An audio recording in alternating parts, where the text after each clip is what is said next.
एक आज से एक्सपेक्ट किया जाता है कि उससे जब भी बात हो एनर्जी लेवल अच्छा होना चाहिए एंड वो हंसाएगा।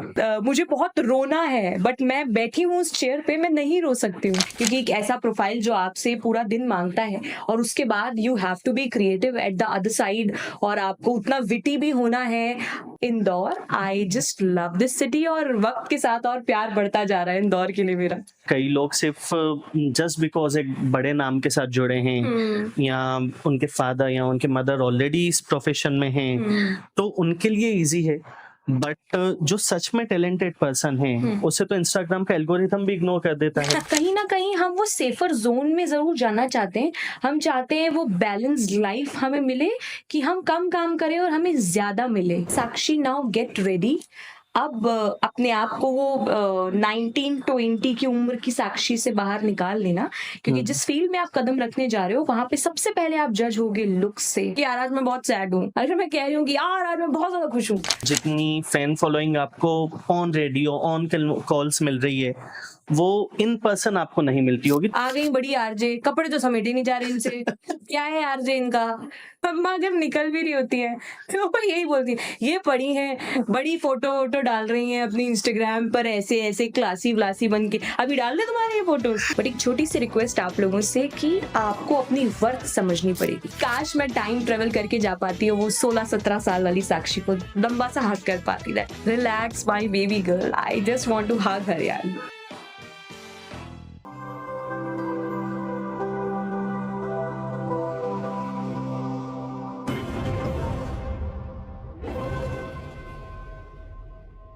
अब जमाना काफी बदल गया है, हर किसी के हाथ में मोबाइल है, दिन भर रील्स चल रही हैं, टीवी भी अब लोग कम देख रहे हैं।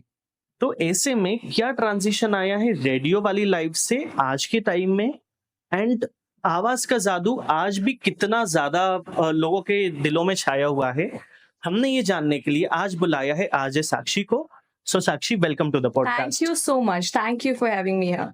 साक्षी, सच सच बताओ, आरजे बनना एक कोइंसिडेंस था या कुछ प्लानिंग करी थी इस बारे में? Okay, so to be very honest Siddharth, ये बहुत बहुत फन क्वेश्चन है और ये क्वेश्चन बहुत रिलेटेबल भी है। मैं कहूँगी कि बिल्कुल भी प्लान नहीं था।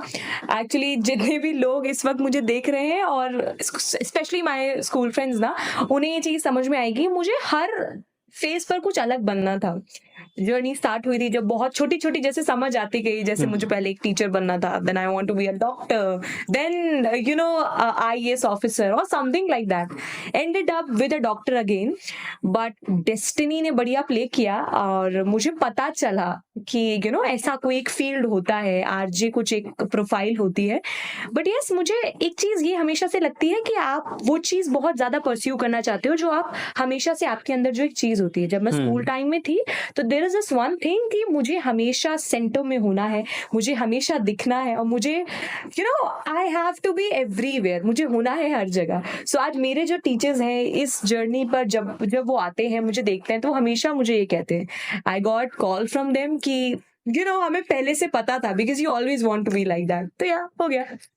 हाँ, मैंने ये क्वेश्चन इसके लिए पूछा बिकॉज आरजे की जॉब देखने में तो बहुत फैसिनेटिंग लगती है, बट लोगों को पता नहीं कि आरजे बनते कैसे हैं, तो उसकी क्या स्टेप्स होती हैं, क्या प्रोसेस फॉलो करना पड़ती है? Okay, so first of all I just want to tell every one of you कि आरजे बनने के लिए आपको किसी भी तरीके की कोई भी डिग्री की जरूरत नहीं होती है। RJ is completely a job जो कि आपके अपने टैलेंट पे डिपेंड करती है और मुझे ऐसा लगता है इसमें थोड़ा बहुत रोल होता है डेस्टिनी का, क्योंकि आप ऐसे समझिए इस बात को कि जो प्रोफाइल जो जॉब शहर में ही 3-4 हैं वहां तक पहुंचना is difficult. It's not some random engineering का कोई जॉब या कोई ऐसा normal job, it's not like that. मुश्किल होता है बट या समहाउ आपका हार्डवर्क और आपका टैलेंट आपको वहां पहुंचाता है। तो मे बी जिसे बनना है और जितने भी एस्पिरेंट्स हैं आप लोग कोशिश कीजिए कि आप ज्यादा से ज्यादा यू नो ज्वाइन कर पाए रेडियो स्टेशन, वहां का फील ले पाए, इंटर्नशिप कर पाए और एक ऐसा टैलेंट आप अपना एक्सप्लोर जरूर कीजिए जो आपको लगता है कि आपके अलावा आपसे अच्छा कोई नहीं कर सकता, वो आपको हेल्प करता है डेफिनेटली। राइट। कल साक्षी जब मेरी आपसे कॉल पे बात हो रही थी, आई रियलाइज वन थिंग कि पूरा दिन काम करने के बाद भी जाने कितनी मीटिंग्स होंगी, कितने शोज होंगे, एनर्जी लेवल वही था। एक आरजे से एक्सपेक्ट किया जाता है कि वो उससे जब भी बात हो एनर्जी लेवल अच्छा होना चाहिए एंड वो हंसाएगा। बट पर्सनल लाइफ में तो हर दिन एक जैसा नहीं होता है, अप्स एंड डाउन चलते हैं। बिल्कुल नहीं होता। तो उस सिचुएशन को आप कैसे मैनेज करते हो? सो यू नो हम हमेशा ये चीज कहते हैं और ये हमारा एक्चुअली फेवरेट क्वेश्चन है जब भी यू नो स्टूडेंट्स हमारे पास विजिट करने आते हैं। सो दिस इज वन थिंग यार, हम भी इंसान हैं, हमारे पास बहुत सारे इमोशंस हैं एंड जितने भी आर्टिस्ट होते हैं ना, आर्टिस्ट लोगों के पास में इमोशन थोड़े से ज्यादा ही होते हैं, मैं कहूँगी नॉर्मल इंसान से। हमेशा एक आरजे भी एक आर्टिस्ट है, उसके पास बहुत इमोशंस है। हमारे भी ब्रेकअप होते हैं, हमें भी प्यार होता है, हमारे भी घर में लड़ाइयाँ होती हैं, हमारे भी घर में टेंशन्स होते हैं।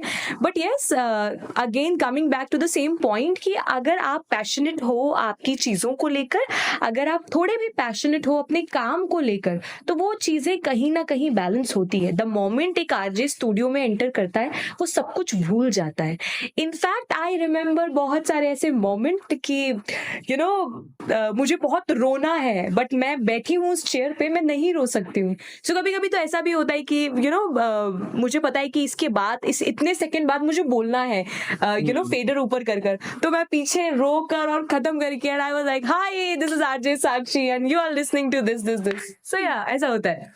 सो इमोशनल बैलेंस बनाना तो चलो एक आप टाइम के साथ सीख जाते हो, बट कई बार हेल्थ इश्यूज भी होते हैं। यस तो डेफिनेटली। उस टाइम पे कैसे मैनेज करते हो? So you know that's all यार, मैं यही कहूंगी इसके बारे में कि हर एक प्रोफाइल के अपने अप्स एंड डाउन्स होते हैं। एक आरजे एक ऐसा प्रोफाइल है, हाँ, क्योंकि जैसा आपने कहा कि उससे एक्सपेक्ट किया जाता है कि वो हमेशा यू नो उतनी ही एनर्जी में मिले, उतनी एनर्जी के साथ बात करे और वैसे ही लोगों के बीच आए।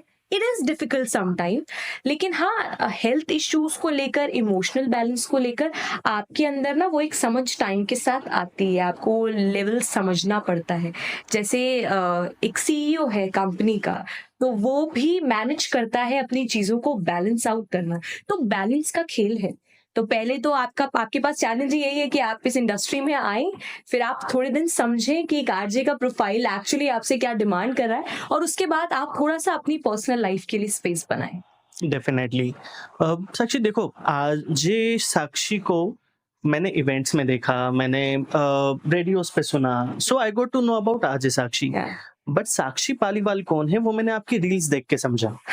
एंड आई वांट कि हम हमारी ऑडियंस को भी एक रील दिखाएं। जो मेरी सबसे फेवरेट रील है आपकी वो ये वाली है। आज हम आ गए हैं इंदौर की मिस्टीरियस जगह रीजनल पार्क, जहां बिना हवा के झाड़ियां हिलती है। देखिए, आपके दो दांतों के बीच में जितना डिस्टेंस होता है ना, उससे थोड़ा ही कम यहाँ बैठे दो लोगों के बीच में होता है। यहाँ कोई पिकनिक मनाता है, कोई बाबू को मनाता है, किसी के नैन लड़ रहे हैं तो किसी के मैन लड़ रहे हैं। कुल मिला के यहाँ पर आपको नेचर लवर से लेकर टिरू लवर तक सब मिलेंगे। आमतौर पर पार्क में लोग घूमने आते हैं, मगर पुलिस वाले अंकल यहाँ ढूंढने आते हैं। देखिए, जिस तरीके का पारिवारिक माहौल इस जगह का हो गया है, अब वक्त आ गया है कि यहाँ पर हर जगह वार्निंग बोर्ड हो, झाड़ियों से सावधान।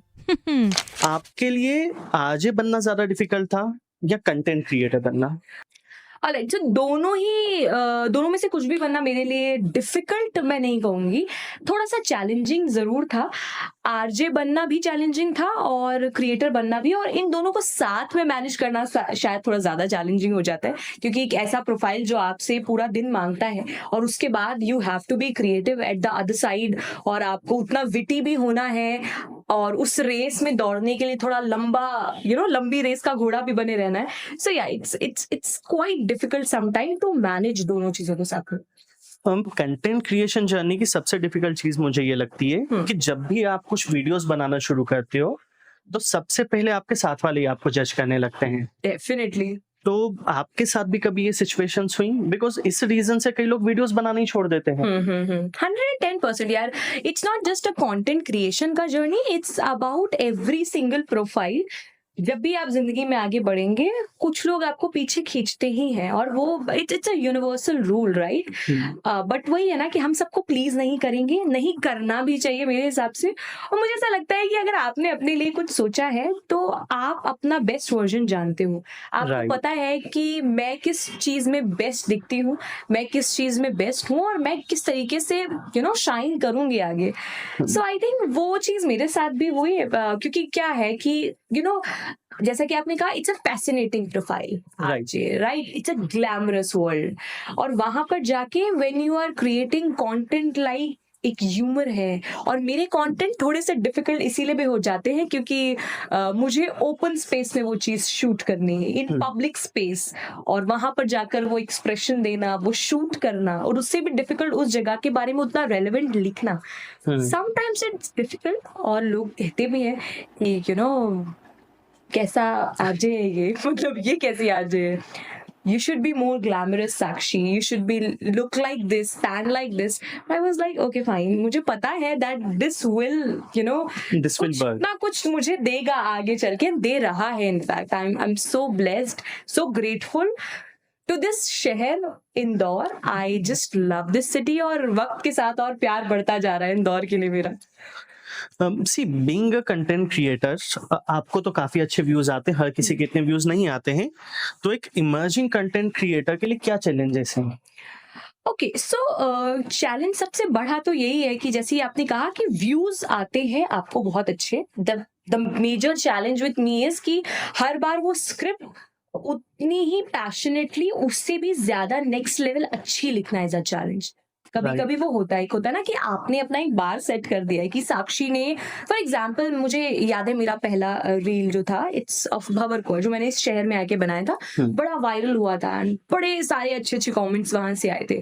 देन मैंने कुछ 2-3 जगहों पर और बनाया, तो इन माई DM माई खुद के मेरे बहुत अच्छे लोग, उन्होंने भी आके मुझे बोला कि यार थोड़ा सा हल्का लग रहा है, थोड़ा सा इसमें मजा नहीं आ रहा। सो इट्स डिफिकल्ट समटाइम ना, आप सबके एक्सपेक्टेशंस पर आपको जाना होता है। आपको तो वो अच्छा लग रहा है, जब मैं कुछ लिखती हूँ तो मुझे तो वो ब्लास्ट लगता है, मुझे लगता है वाओ साक्षी तो क्या लिख लिया, I am proud of you Sakshi, wow. But कभी कभी वो वर्क नहीं भी कर पाता है, तो आई थिंक वो थोड़ा चैलेंजिंग। मींस कंसिस्टेंसी रखना एक डिफिकल्ट है। कंसिस्टेंसी तो है ही, बट कंसिस्टेंसी में क्वालिटी मैनेज करना is sometimes a challenge. True.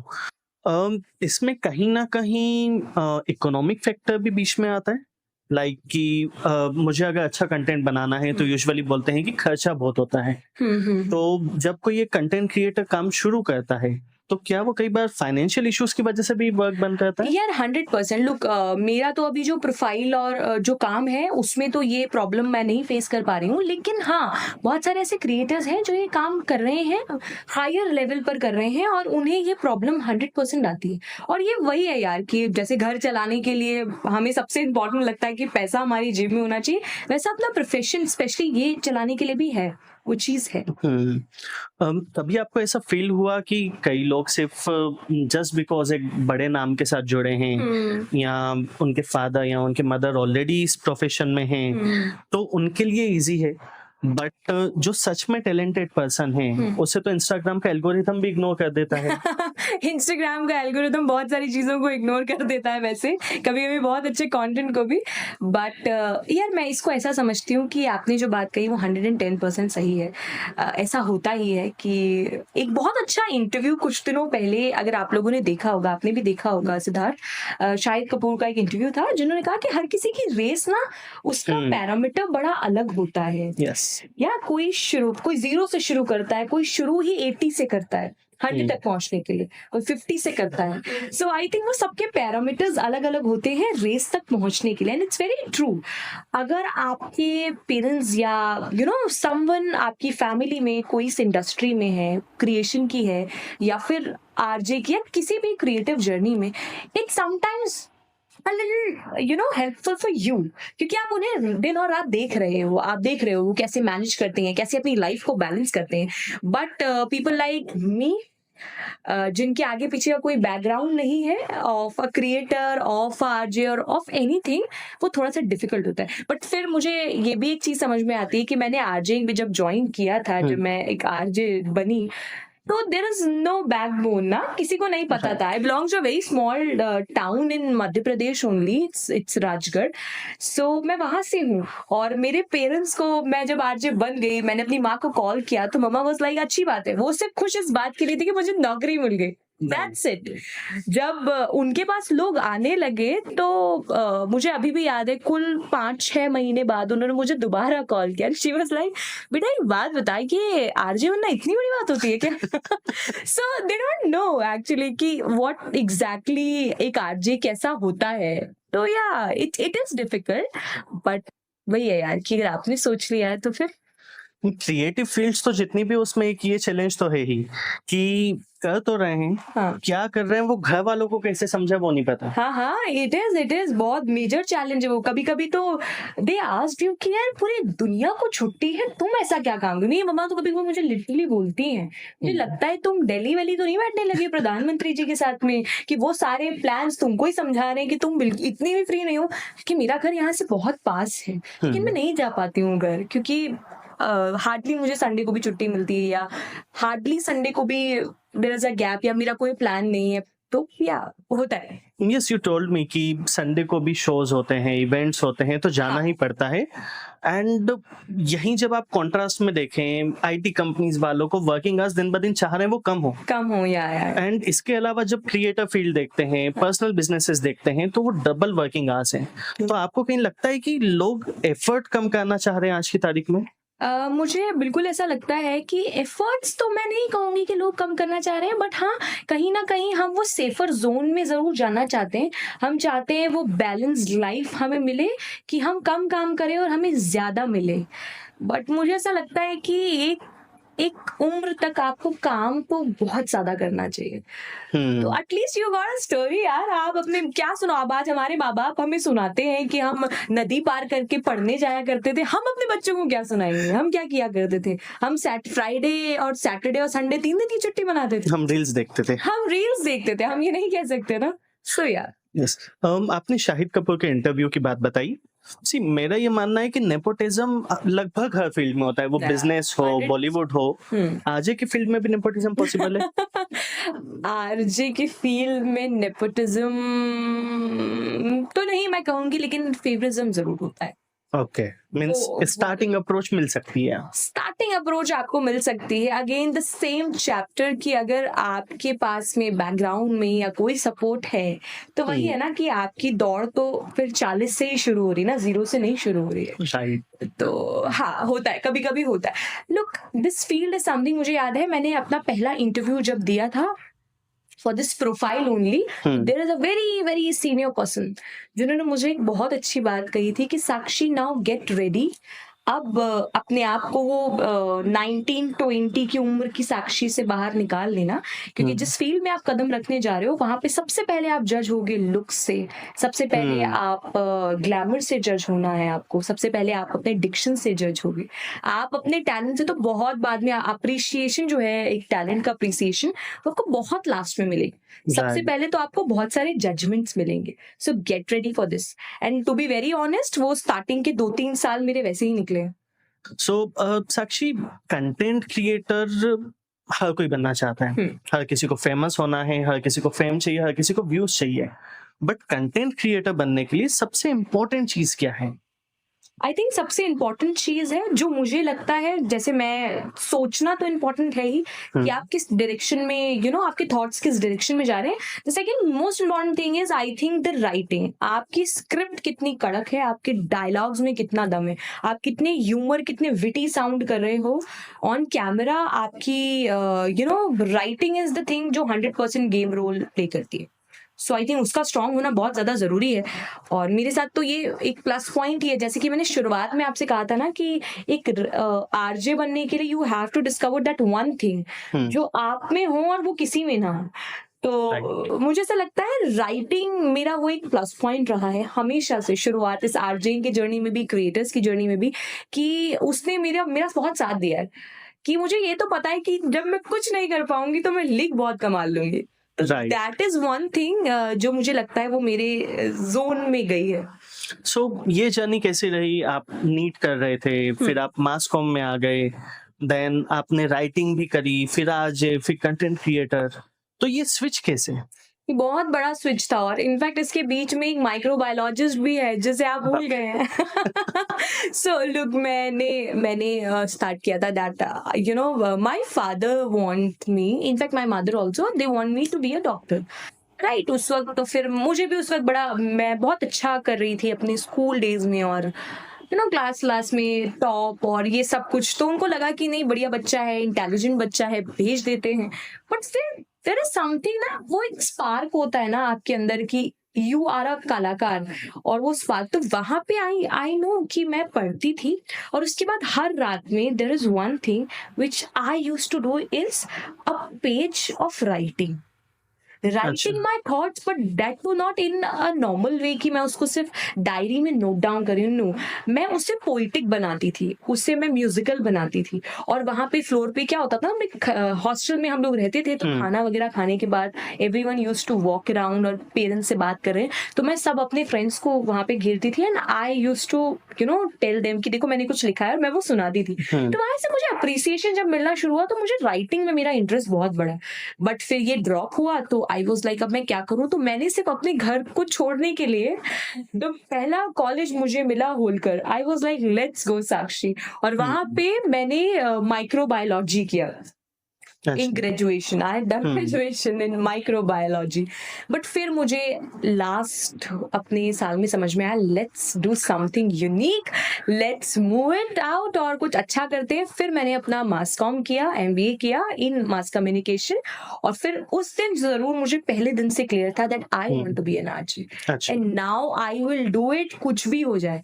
फिर उसके साथ में भी मैंने किसी एक अच्छी कंपनी में with a very good brand I had done this writing वाला पार्ट, कंटेंट क्रिएशन वाला पार्ट। तो मैंने प्रॉपर कंटेंट राइटिंग की है वहां पे बहुत लंबे वक्त तक। तो अगर आज भी इनफैक्ट आप मुझसे पूछेंगे माइक और राइटिंग में से आपका पहला प्यार क्या है, I will go with writing. Don't say writing, manager ने देख लिया तो दिक्कत होगी।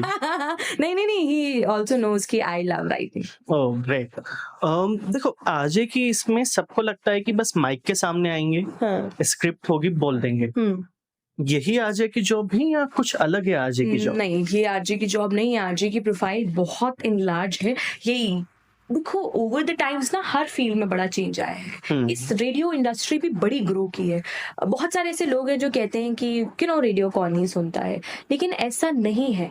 आज जिस ब्रांड के साथ मैं काम कर रही हूँ, पहली बात तो आई एम वेरी ग्रेटफुल कि मैं उनके साथ काम कर रही हूँ, and they use to put up पैनी नजर, जिसे हम बोलते हैं ना, अपने कॉम्पिटिटर्स पे और मार्केट पे। तो they have certain reports of them, उनके खुद के पास अपनी बहुत सारी रिपोर्ट्स हैं, एंड जो क्लेम कर रही है कि बहुत सारे लोग हैं जो यू नो हम कहते हैं ना, वो घर में जो होम मेकर्स हैं, वो अपने सारे गामा पा और अपने रेडियो सेट्स लगा के and they use to do work. और हमारे पास कॉल्स वैसे आते हैं, हम आपको रोज सुनते हैं, आप ये करते हो। उनको पता है कि कितने बज के कितने मिनट पर साक्षी ये सेगमेंट लेकर आएगी, कब वो हमें जिताने का मौका देगी, गिफ्ट जीतने का मौका देगी। सो वो प्रॉपर नजर रखते हैं, उनके पास सेव्ड है फोन में नंबर, रेडियो का जो नंबर, कॉलिंग नंबर्स हैं। तो मुझे ऐसा लगता है ओवर द टाइम्स ये इंडस्ट्री ग्रो बहुत ज्यादा की है, और ऐसा है ना कि हर चीज में चेंजेस आए हैं, रेडियो में भी बहुत सारे चेंजेस आए, but at the end of the day एक आरजे जो है, अब उसको सिर्फ वो काम नहीं है ना कि वो सिर्फ पर्दे के पीछे है, माइक पर बोल रहा है, और वो जैसे ही माइक स्विच ऑफ होता है वो प्रोफाइल वहां खत्म। नो, अब वो ऐसा भी होता है कि वो बोल रहा है, बोलते बोलते उसको एक इवेंट के लिए निकलना भी होता है। अच्छा, सेम डे उसके 2-2 3-3 इवेंट्स भी होते हैं, and that too with the different zones के इवेंट। हो सकता है वो एक दिन एक पेट शो में सुबह उसे जाना है, फिर उसे उसका शो करना है, और शाम में उसे एक पार्टी होस्ट करनी है। अच्छा, यस, तो वो 3 डिफरेंट मूड्स आप देखेंगे of a single person, so it is some time difficult. So मतलब ये वैसी वाली फ्लेक्सिबिलिटी नहीं होती है कि यार आपको शाम को जाना है इवेंट में तो आप दिन को मत आओ? ना ना ना ना, वैसा कुछ नहीं होता है। मैंने कहा कि बड़ी क्रिएटिव फील्ड है, बड़ा क्रिएटिव प्रोफाइल है, तो वो आपको उस तरीके से ही काम करना है। ऐसा कुछ नहीं होता कि आप शाम को मत आओ, सुबह। और ये भी एक बात होती है कि जब आप इस फील्ड में स्टेप करते हो ना, तो आप अपने दिमाग में बड़ा क्लियर करते हो इस प्रोफाइल को। क्योंकि I also want to do this ना यार, कि मैं जब स्टूडियो से बाहर निकलूं और मैं किसी लोकेशन पे पहुंचूं and people are waiting for me, जब वो मुझसे मिलना चाहते हैं हैं एंड दे वांट कि मैम एक सेल्फी हम आपके साथ ले लें, जब वो चाहते हैं मेरे साथ खड़ा होकर पिक्चर क्लिक कराना, वो डोंट वांट दिस यार, सबको चाहिए, हम काम ही इसके लिए कर रहे हैं। Means if you are liking your job तो फिर फर्क नहीं पड़ता आप कितना काम कर रहे हो, कितना एग्जॉस्ट हो। बिल्कुल फर्क नहीं पड़ता if you love your job, Right. अगर आपको प्यार है ना अपनी जॉब से तो फिर कोई फर्क नहीं पड़ता इन सब चीजों से। राइट। एआई के आने से ऑब्वियस सी बात है हर फील्ड में बहुत चेंजेस आ गए हैं। क्या आर्टिफिशियल इंटेलिजेंस चैट जीपीटी के आने से आरजे की जॉब में भी कुछ चेंजेस आए हैं? Okay, so it's a very good story of that कि हम लोगों ने, बहुत सारे ऐसे आरजे प्रोफेशनल्स हैं, रेडियो प्रोफेशनल्स हैं रेदर, उन्होंने कोशिश की कि एआई से वो वॉइस जनरेट करें ऑफ अ आरजे। सो हम लोगों ने भी कोशिश की अपनी वॉइस को जनरेट करने की। सो वो जनरेट तो हो रही है बट उसमें वो इमोशंस नहीं आ रहे इमोशंस कि जैसे अगर मैं आज बोलूंगी तो यू नो आई एम तो फुल ऑफ इमोशन और एक्सप्रेशन वाला इंसान, I can not sit and just speak, no I can not. तो मैं वो ऊपर वाला जो एक उतार चढ़ाव होता है कि अगर मैं बोल रही हूँ कि यार आज मैं बहुत सैड हूँ, तो ये मेरे टोन में दिख रहा है कि यार मैं सैड हूँ। अगर मैं कह रही हूँ कि यार आज मैं बहुत ज्यादा खुश हूँ, तो मेरे टोन में आ रहा है कि यार ये कितनी ज्यादा खुश है। ये एक एआई नहीं कर पा रहा है, वो बस ये बोल रहा है कि आज मैं दुखी हूँ, आज मैं खुश हूँ। आपको उसकी लाइन में नहीं समझ में आया कि वो दुखी है, वो खुश है। सो या अगर आपका आरजे क्या है, आरजे वही तो है कि वो इंसान जो बोल रहा है, जो आपसे बात कर रहा है और आपको लग रहा है कि वो आपको पूरी तरीके से समझ रहा है। आरजे की आवाज के यूजुअली लोग फैन होते हैं। हो सकता है कि जितनी फैन फॉलोइंग आपको ऑन रेडियो ऑन कॉल्स मिल रही है वो इन पर्सन आपको नहीं मिलती होगी, तो वो ट्रांजिशन कैसे बैलेंस आउट होता है? बिकॉज एक टाइम पे आप आधे सिटी के लिए सबसे इम्पोर्टेंट पर्सन हो, देन अब यहाँ पे अपन निकले तो पार्किंग में से निकलने वाले सिक्योरिटी गार्ड नहीं बोला कि जल्दी गाड़ी हटाओ, वो कैसे बैलेंस आउट करते हैं? ओके, सो वो लुक, इसकी आदत तो मुझे ऐसा लगता है कि हमारे घर वाले ही डाल देते हैं। यू नो, मैं अपने जब घर पे जाती हूँ तो यहाँ से तो मैं बड़ी वैसे गागा वाले उसमें जाती हूँ। इनफैक्ट माई मम्मा भी, वो मेरा प्रोफाइल देखती है, वो देख रही होती हैं फेसबुक और इंस्टाग्राम, वो मेरे घर जब विजिट करती हैं तो the moment I stepped in ना, वो कह देती आ गई बड़ी आरजे, कपड़े तो समेटे नहीं जा रहे इनसे, क्या है आरजे इनका। तो उन्होंने मुझे इतनी आदत डाल दी इस चीज की, तो every single comment of her ना वो इसी एक प्रोफाइल पे होता है आजकल, एक ही चीज के बारे में होता है, ये बड़ी आरजे बनती फिरती है, ऐसा तो इनसे हो नहीं रहा है, कपड़े इनसे धुले नहीं जा रहे हैं, काम इनसे किए नहीं जा रहे, बड़ी है आरजे।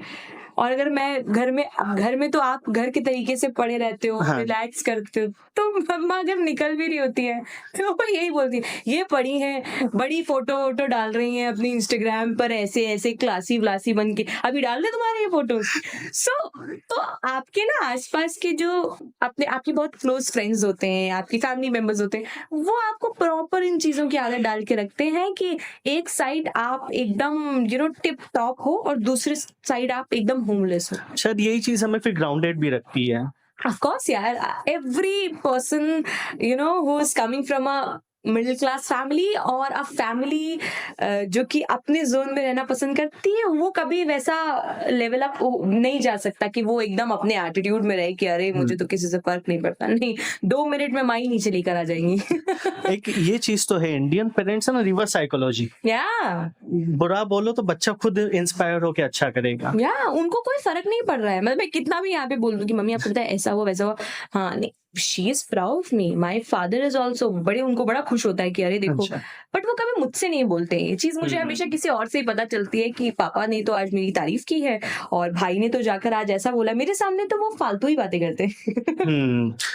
इनफैक्ट जाकिर खान का भी एक तथास्तु करके बहुत अच्छा शो आया था, उसमें भी उन्होंने ये चीज मेंशन करी कि उनके ग्रैंडफादर ने कभी उनको ऑन फेस अप्रिशिएट नहीं करा, बट जब भी वो किसी से मिलते थे बताते थे कि देखो ये मेरा पोता है। ऑफ कोर्स दैट्स बट मुझे ऐसा लगता है कि बहुत अच्छी प्रैक्टिस भी है हमारे पेरेंट्स की, तभी हम कहीं ना कहीं वो ग्राउंडेड रहना पसंद करते हैं।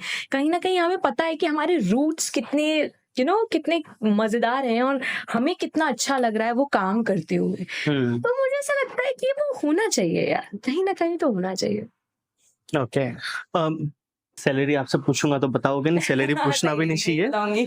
मूवी स्टार्स का तो हम सुनते हैं कि उनको पोस्ट डालने की क्रॉस में पेमेंट्स मिलती है, हाँ। तो कोई जब इंस्टाग्राम पे एज अ क्रिएटर जर्नी शुरू करता है तो उसकी स्टार्टिंग में अर्निंग कितनी होती है या किस अकॉर्डिंग वो अर्न कर सकता है? Okay, so it depends. सबसे पहले एल्गोरिदम की जब हम बात करते हैं ना इंस्टाग्राम की, सो वो ओवर द टाइम्स चेंज होता जा रहा है।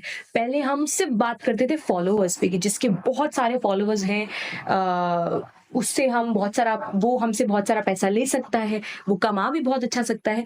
लेकिन अब ओवर द टाइम्स ये चीज़ें थोड़ी सी चेंज हुई हैं, थोड़ी सी बदली हैं। अब ये चीज़ हम ऐसे देख सकते हैं कि आप व्यूज़ आपकी प्रोफाइल पे जितने रियल है, आप उस हिसाब से अर्निंग स्टार्ट कर सकते हो। बट यस, आप कर सकते हो अगर आप वो कंसिस्टेंसी आपने पकड़ी है, तो फॉलोअर्स बढ़ते ही हैं यार, व्यूज़ इंक्रीज होते ही हैं, वो कोई रोक ही नहीं सकता है। तो उसके साथ साथ इतना तो आप निकाल सकते हो ब्रांड कोलैबोरेशन से और रील्स के साथ, स्टोरीज के साथ, कि वो एक होता है ना कि आप अपना बेसिक नीड्स जो है, महीने का जो खर्चा है, वो आप बहुत आसानी से निकाल लो। सो यूजुअली ब्रांड्स क्या पेमेंट करते हैं कंटेंट क्रिएटर्स को? ओके, सो आपने एकदम दुखती रख पर हाथ रखा हुआ है। सो ये मैं कैमरा में देख कर कहना चाहूंगी to all the emerging creators of Indore, और जितने लोग सेटल हो चुके हैं, आप लोग बहुत बहुत आउटस्टैंडिंग काम कर रहे हैं। वो आप लैंग्वेज के टर्म्स में कर रहे हैं, कॉमेडी के टर्म्स में कर रहे हैं, और कोई और कंटेंट के टर्म्स में कर रहे हैं। बट एक छोटी सी रिक्वेस्ट आप लोगों से कि आपको अपनी वर्थ समझनी पड़ेगी। This is the major challenge आज के वक्त का। इंदौर की अगर मैं स्पेसिफिकली इस मार्केट की बात करूं तो बहुत सारे व्यूज हैं, बहुत सारे फॉलोअर्स वाले क्रिएटर्स हैं, but they are not charging as much जितना वो कर सकते हैं। अच्छा, यस, जहां अगर हम मुंबई या दिल्ली में बैठे ऐसे इन्फ्लुएंसर्स की या क्रिएटर्स की बात करें, इस प्रोफाइल पर, इन व्यूज पर और इन फॉलोअर्स पे वो बहुत अच्छा पेमेंट जो है वो निकाल रहे हैं। They are earning very well, but I don't know what's wrong with the creators of Indore. So I think एक ये चीज थोड़ी सी समझने की जरूरत है कि वो छोटे से मुट्ठी में पैसा देकर अगर आपसे कोई बहुत बड़ा काम करा रहा है, तो अंडरस्टैंड योर वर्थ, कि आप बहुत मेहनत करते हैं किसी कंटेंट पे। So being a content creator, एक कंटेंट क्रिएटर का क्या माइलस्टोन होना चाहिए कि जब मेरे इतने फॉलोअर्स हो जाएंगे तो फिर मेरी अर्निंग शुरू हो जाएगी? लुक, मैंने जैसे कि कहा कि एल्गोरिदम जो है ना इंस्टाग्राम का, वो एक बदलता हुआ एल्गोरिदम है, राइट? तो आप बहुत फ्यूचर प्रिडिक्ट नहीं कर सकते उसका कि इतने मेरे फॉलोअर्स हो जाएंगे तो मैं इतना करना शुरू हो जाऊंगा। वो ग्रेजुअली इंक्रीज होता है। कभी कभी दो क्लाइंट्स के बीच के पेमेंट में भी बड़ा अंतर आता है। मतलब मैंने तो ये चीज अभी पर्सनली देखी है कि यू वॉन्ट बिलीव कि सेम फॉलोअर्स पे, सेम व्यूज पर दो क्लाइंट्स के बीच में इट्स मेजर 15-20,000 रुपीज गया। या और पीपल लाइक मी, जो इमर्जिंग क्रिएटर्स हैं, उनके लिए ये डिफरेंस बहुत बड़ा हो जाता है कभी। ठीक है, तो यहाँ से इसीलिए मैंने कहा ये कि आपको अपनी वर्थ समझना जरूरी है। If someone is giving you 2 Guna 3 Guna of the same content, same मेहनत के साथ, तो अंडरस्टैंड, आप पीछे वाले से भी निकाल ही सकते हो। मेरी कुछ दिन पहले एक एस्ट्रोलॉजर से बात हो रही थी। ही टोल्ड मी इन ज्योतिष की टर्म्स कि अब लोग वापस क्वालिटी कंटेंट को, क्वालिटी वाली चीजों को अप्रिशिएट करना शुरू करेंगे। ओके, आप भी आज हो, आप भी इंडस्ट्री देख रहे हो, तो आपको क्या लगता है अभी भी वो क्रिंज वाला ही कंटेंट चलेगा या क्वालिटी कंटेंट चलेगा? लोग इसको हम ऐसा समझते हैं ना कि टिकटॉक आया था, कितने दिन चला, बट टिकटॉक की जगह रील्स ने ले ली। Exactly, but the major differences, अगर आप टिकटॉक वाले जमाने में जाएंगे और अगर आप वो कंटेंट देखेंगे, वहां पर आपको मिल रहा था 100, तो मैं नहीं कहूंगी 95% क्रिंज कंटेंट। अगर आप आज की रील्स को देखेंगे तो आपको वो क्रिंज कंटेंट का लेवल, मैं पूरा तो नहीं कहूंगी लेकिन मैं 80 तो उसे कह दूंगी, अब 80 मिल रहा है। तो मुझे ऐसा लगता है कि क्वालिटी कंटेंट तब भी अप्रिशिएट किया जा रहा था, अभी भी किया जाएगा, और आने वाले वक्त में जैसा कि आपने कहा हमेशा ही किया जाएगा। हम मूवीज रिजेक्ट कर देते हैं यार, हम पहली स्क्रीन देखते हैं और अगर हमें पहला ही डायलॉग गंदा लगता है, हल्का लगता है, तो हम उसके बारे में अपना परसेप्शन बना चुके होते हैं। हम आज भी वो क्वालिटी कंटेंट में विश्वास रखते हैं कि अगर अक्षय कुमार है तो वो उतना सॉलिड कंटेंट हमें देकर जाए, और अगर सलमान खान, हम सलमान खान की फिल्में रिजेक्ट कर दे रहे हैं। इमेजिन होते थे, इमेजिन तो हम कितना ज्यादा क्वालिटी, रादर हम विकी कौशल पर शिफ्ट हो गए हैं, हम राजकुमार राव पर शिफ्ट हो गए हैं, हम इतने अच्छे कलाकारों पर शिफ्ट हो गए, क्यों? क्योंकि वो हमें क्वालिटी कंटेंट दे रहे हैं। राइट। सी आप इस आरजे भी अच्छा कर रहे हो, कंटेंट क्रिएटर जर्नी भी डिसेंट अच्छी Yeah, चल रही है, सो अब आगे का क्या प्लान है? ओके सो आगे के मेरे प्लान्स वैसे तो मैं डिस्क्लोज नहीं करती हूँ, बट या मुझे look, आर्जिंग is my bread and butter and I just love my profile, my job बहुत ज़्यादा। सो मैं इसके साथ तो आगे बढ़ ही रही हूँ, आगे और बढ़ने की इच्छा है मेरी। कुछ ऐसे शोज हैं जो मुझे एक बार करने हैं, जिसके लिए मुझे आरजे हमेशा बनना था। I actually want to do once in my life a night radio show, तो अच्छा। वो मुझे करना है। यस, तो वो लेट्स सी कि वो कैसे पॉसिबल हो पाता है, and then I have to create some outstanding content for this city. Definitely Indore तो सिटी भी अच्छी है, but what I am trying to ask is, हर इंसान की सक्सेस की डेफिनेशन अलग है, हर इंसान का सक्सेस का बेंचमार्क अलग है, बिल्कुल। तो आप कब सेटिस्फाइड होगे कि हाँ साक्षी अब तूने कुछ कर लिया है? So this is the thing I really want to tell myself that साक्षी थोड़ा सा सेटिस्फाई होना शुरू हो अपने आप से। आई एम दैट पर्सन जो बिल्कुल सेटिस्फाई नहीं होता। जैसे अगर आज आप मुझे कोई नेशनल अवार्ड भी दे दोगे तो उसके बाद भी मेरे दिमाग में चलता रहेगा what next Sakshi, the next moment. why I'm not celebrating myself, I don't know. No, I'm celebrating myself, I'm not celebrating my success, and I think शायद वो सही भी है, क्योंकि once you are satisfied ना कि ये मैंने कर लिया, बड़ा अच्छा कर लिया, now I don't want to do anything, तो वहाँ कहीं ना कहीं वो full stop लग जाता है। So I don't want to put a full stop, इसीलिए मुझे नहीं लगता कि मैं कभी भी अपने काम से 100% सेटिस्फाइड होंगी। So you are not that person जो खुद को छोटी छोटी अचीवमेंट्स के लिए रिवॉर्ड करे? मैं छोटी छोटी अचीवमेंट में खुश हो जाती हूँ, लेकिन द सेकेंड मोमेंट मुझे लगता है कि अब इसको बड़ा कैसे बनाऊं। अच्छा। So yeah there is 24, my mind is like कि वो 24 घंटे प्लानिंग करता है कि अब what next, what next. So this is the question with me every single time, what next actually. देखो आजकल बच्चे पढ़ाई का प्रेशर बहुत ले लेते हैं। आई गॉट टू नो कि आप भी कोटा गए थे, आपने भी नीट की प्रिपरेशन करी थी। तो आज की तारीख में अगर आप अपनी उस वर्जन वाली साक्षी से मिलो जो नीट क्रैक करते करते रह गई थी, तो आप उसे क्या मैसेज दोगे?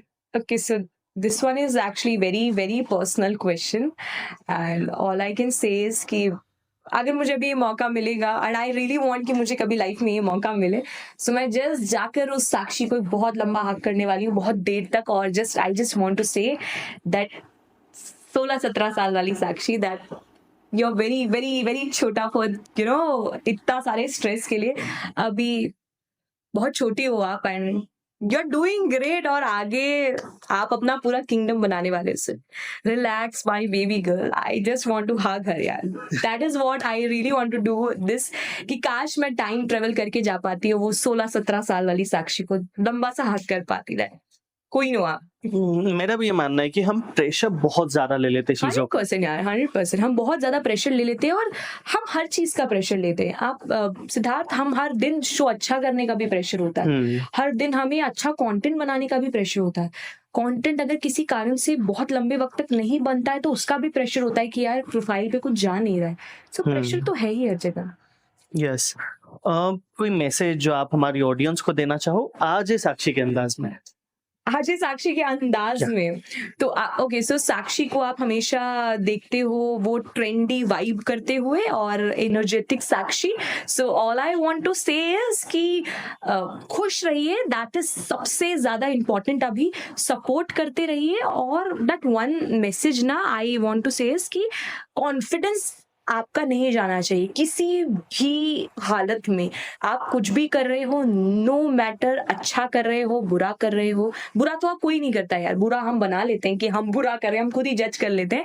सो डोंट जज योरसेल्फ, अपने आप पे बहुत हार्श मत हो, बहुत प्यार से खुश रखिए खुद को, और खुद पर बहुत प्राउड फील कीजिए।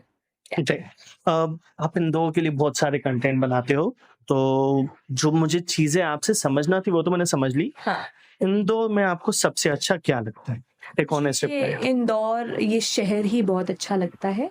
मैं एक बहुत अच्छी चीज़ ये कहना चाहूँगी कि मैं जब यहाँ पर स्टूडेंट थी तो मुझे ऐसा लगता था कि मैं इस शहर के लिए क्या नया करके रख दूँ, मैं क्या अच्छा कर दूँ, और जब मैं आज वापस आई हूँ तो मुझे इस शहर से प्यार और बढ़ा है।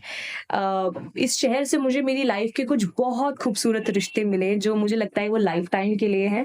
सो मैं कहूँगी कि दोस्ती, बड़ी दोस्ती खत्म हुई, दिल टूटा, दिल लगा, बट दिल हर हाल में इसी शहर से रह गया, इसी शहर से जुड़ गया। सो या बहुत अच्छा कुछ और करके देना है इंदौर को, और इंदौरियों का दिल बहुत अच्छा है।